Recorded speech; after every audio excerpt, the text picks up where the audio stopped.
What's going on, guys? Welcome back to the channel. Welcome back to the Parrot Press.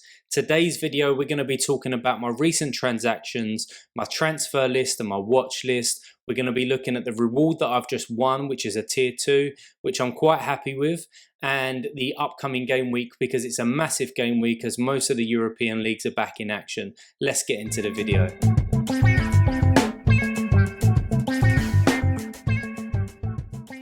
So recent transaction, I said in recent videos that I wanted to get rid of Pereira.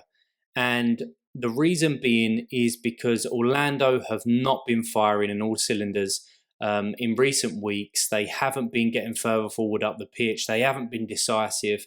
And Pereira has added into that as well. He hasn't been firing himself. And as their talisman, as his leader, as the guy who they look to create play, he hasn't been playing great. Now, you might look at the graph at the bottom and think, well, scores say otherwise, right? He's got 60s, he's got 70 in there, 280s, and they are decisive heavy because he takes their set pieces, basically.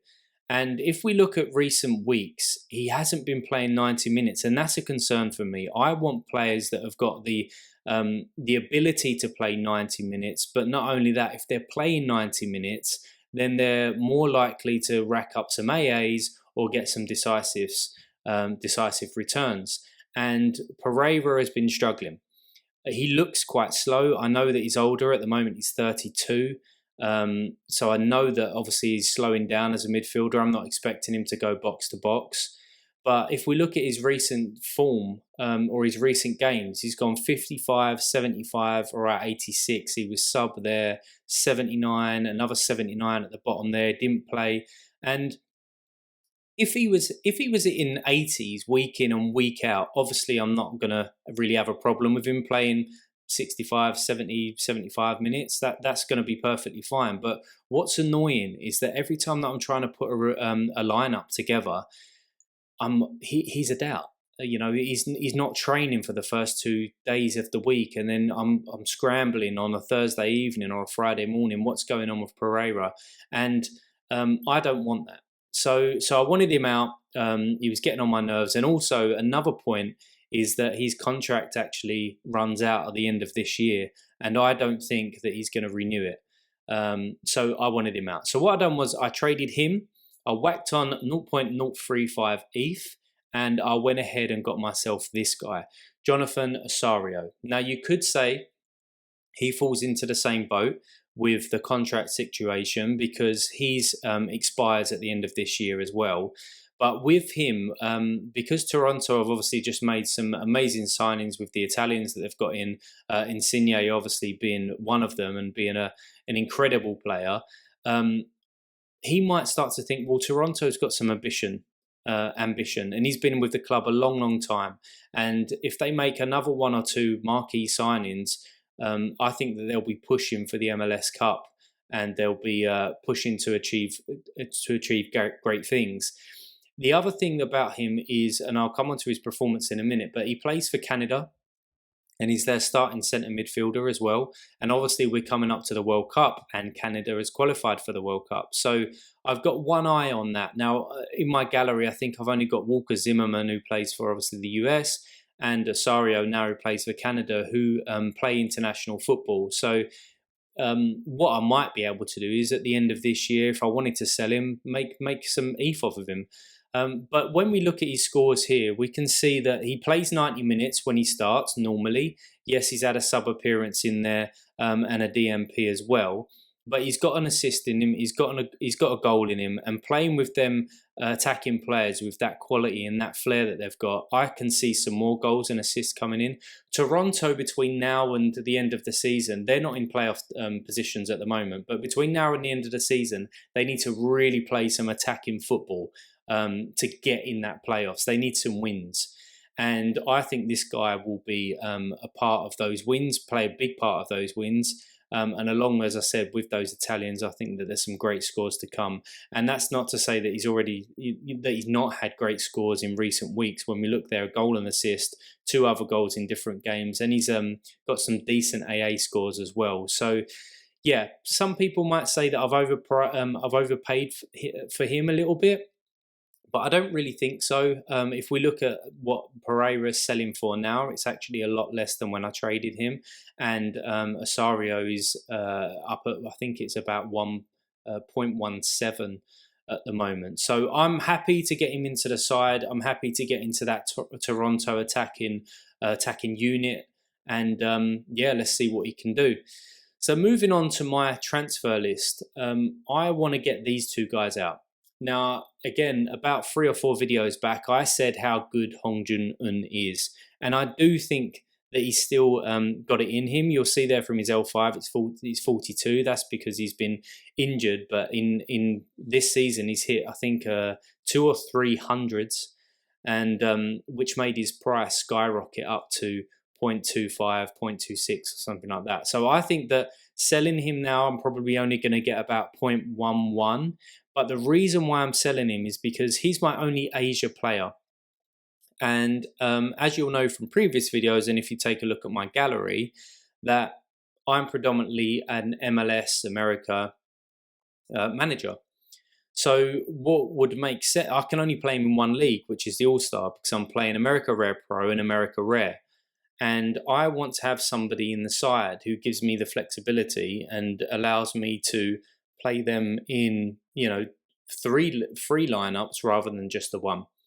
So the person I'm looking to get in for him is Jack Elliott from Philadelphia. And I think everybody will know that Philadelphia has been amazing this year, both defensively and offensively as well. And Jack is very well priced, I believe, around about 0.12, I think, at the moment of recording this video. And I would like to get him in. It's as simple as that, and it gives me the flexibility, as I said, to put him in a different lineup rather than just focusing on All-Star. Now, the reason why I want to get rid of CJ Sapong is because, one, I do not trust Nashville at the moment.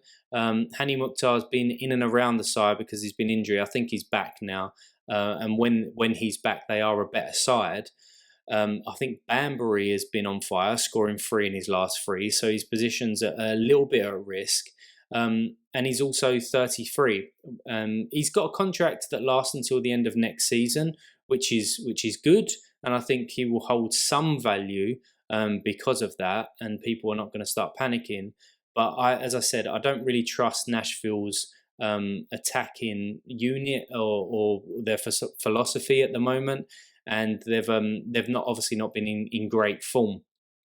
The other reason is I own Joe Willis, I own Zimmerman, I own Lovitz, and I just don't want to be forced into the situation week in and week out by having a stack and putting them all together when really I should be splitting them up. But then you've always got in the back of your head, oh, what if they smash it one week? And they did actually earn me a star rare, I think it was, with Galisi that I got in, the Orlando goalkeeper, a few weeks back. So it can work out, but my eyes are on another forward. And the other 3 forwards that I'm actually looking at are these guys right here. So we've got Brenner, Rubio, and Niazgoda, if I've said that right. So Cincinnati, Colorado, and Portland. And I think everybody should be familiar with these guys. If you look at their scores there, they can all smash it. They can all get into the 90s and the high 80s, etc. Brenner, I can link up with Acosta, who I've got in my side. I think they'll be a good pairing because Acosta obviously plays the 10, whereas Brenner plays further up the pitch. And if Cincinnati score 2 or 3 goals, they're going to be amongst them, whether it's an assist or the scorers themselves. Then we've got Rubio, who has been just absolutely smashing it. Now, the good thing is with Rubio is that he's a forward, obviously, on the game. However, he sometimes plays centre mid or a little bit deeper, which allows him to rack up some AA scores as well. He takes their set pieces and he's their kind of talisman, really, to be honest with you. Now, Colorado are not currently in the playoff. Not currently in the playoffs, so that's a bit of a concern getting him in. But the one that I'm thinking about getting in, because he's a bit cheaper actually than the other 2, is the Portland striker, the big Portland striker there. As you can see in recent weeks, he's done pretty well. But Portland are their form is dramatically increasing. I think they're the 5th or the 6th most team with the most goals this year, and they've been really firing. And the good thing is about him is that he's going to be 100% starter. He plays pretty much 90 minutes all the time, because their other star striker has just got a really bad injury and he's out for about a year. So again, that puts me into a position where I'm more focused on him than I am the other two on the page, because Brenner's always a bit of a doubt about a transfer. Diego Rubio there could be going back to maybe Chile or somewhere in South America as well. I've heard. So yeah, I want the person who's going to be staying in the MLS, clearly on a team that can score goals and knows what to do, and is a 100% starter as well. So let's look at how I got on last week. So we had some midweek games. My all-star side right there was terrible. I didn't even get threshold, and I was expecting to get threshold, to be honest with you. We had Joe Willis, Hong Jun-un, who played terrible, and he was my captain. And obviously Santos, Sapong and Cueto there as well. And I think Cueto and Sapong actually started on the bench and then come off the bench. So yeah, it is what it is. I missed out on Samif there.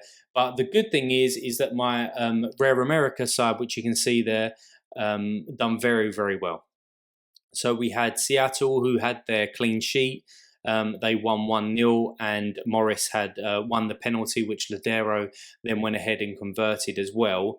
Then we have Zelarayan, who scored, I think, or it might have been the assist. I can't really remember, but I had him as captain as well. And all 4 of those guys, I think, played before Zimmerman.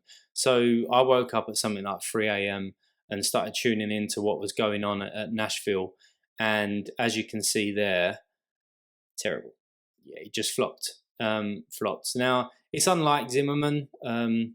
As I've said in previous videos, again, he's a top defender. He's won best defender in the MLS, I think, for the last 2 or 3 years running.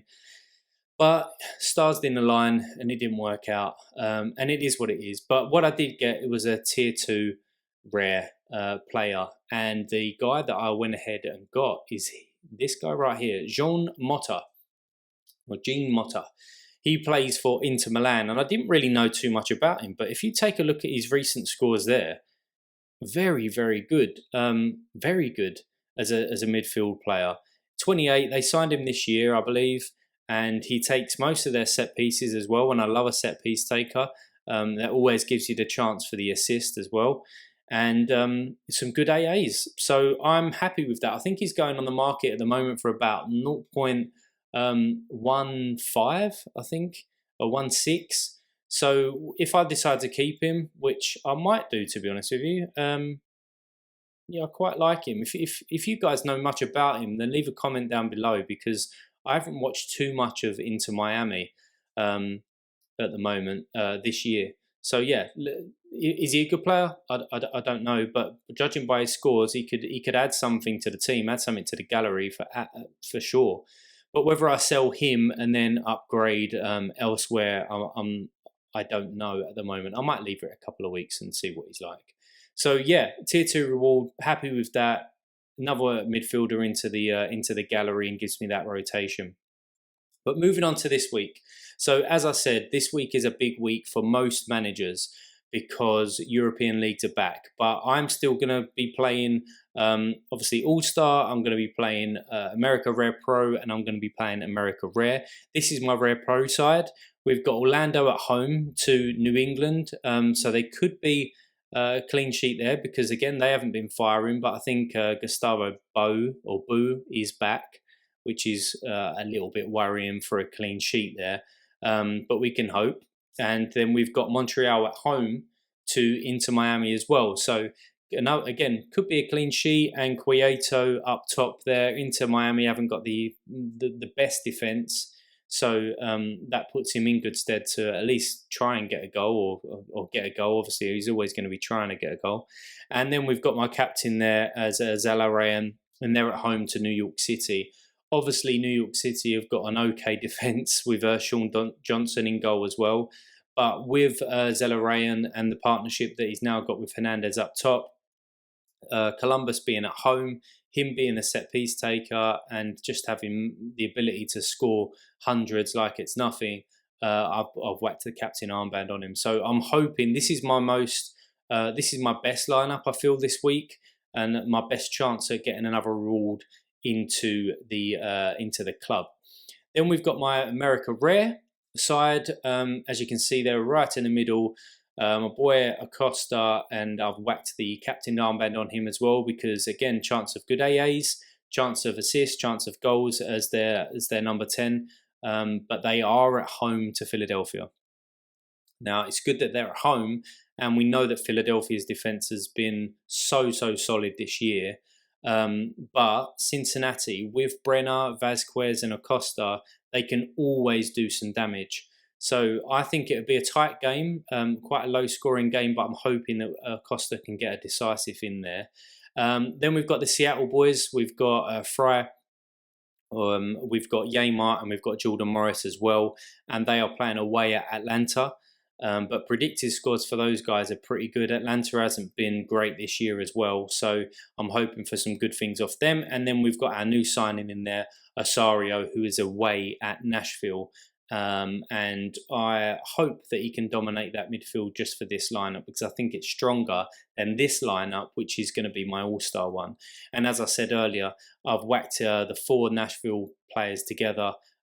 Joe Willis, love it. Zimmerman as captain because of a good chance of AAs.